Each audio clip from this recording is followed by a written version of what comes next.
৮ বছর ধরে অনুপস্থিত, কিন্তু হাজিরা খাতায় রীতিমতো স্বাক্ষর করে বেতন ভাতা তোলা হচ্ছে নিয়মিত। এ ব্যাপারে কলেজের অধ্যক্ষের কাছেও নেই সঠিক তথ্য। বিষয়টি কলেজের গভর্নিং বডির সভায় উত্থাপন করা হলে কমিটির সদস্যরা বিষয়টি গোপন করে যান। বরিশালের বাকেরগঞ্জ উপজেলার নিয়ামতি ইউনিয়নের সৈয়দ আফসার আলী ডিগ্রি কলেজে ঘটেছে এ ঘটনা। কলেজের পিয়ন চতুর্থ শ্রেণীর কর্মচারী মোহাম্মদ সেলিম তালুকদার চোখে দেখতে পান না, তাই ৮ বছর ধরে অনুপস্থিত থেকেও প্রতি মাসে সরকারি বেতন ভাতা উত্তোলন করে যাচ্ছেন। তবে সেলিম তালুকদারের দাবি, তিনি নিয়মিত কলেজে আসেন।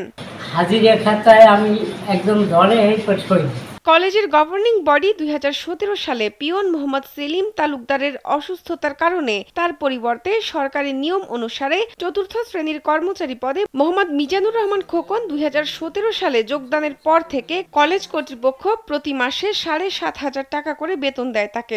স্যান্ডেলিনা সো, রূপচর্চায় আভিজাত্য। ওই ৭,৫০০ টাকা ছাড়া সরকারি কোনো ভাতা পাচ্ছেন না মিজানুর রহমান। সরকারিভাবে কিছু পাইনি।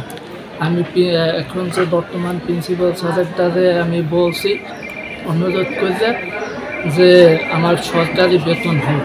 এ বিষয়ে সৈয়দ আফসার আলী ডিগ্রি কলেজের সাবেক অভিভাবক সদস্য গভর্নিং বডি মোহাম্মদ মতিউর রহমান ঝন্টু উপজেলা নির্বাহী কর্মকর্তা মোহাম্মদ সাইফুর রহমানের নিকট একটি লিখিত অভিযোগ দিয়েছেন। অভিযোগ সূত্রে জানা যায়, মোহাম্মদ সেলিম তালুকদার ২০১৬ সাল থেকে ঠিকমতো চোখে দেখতে পাচ্ছেন না, এ কারণেই কলেজে আসেন না তিনি।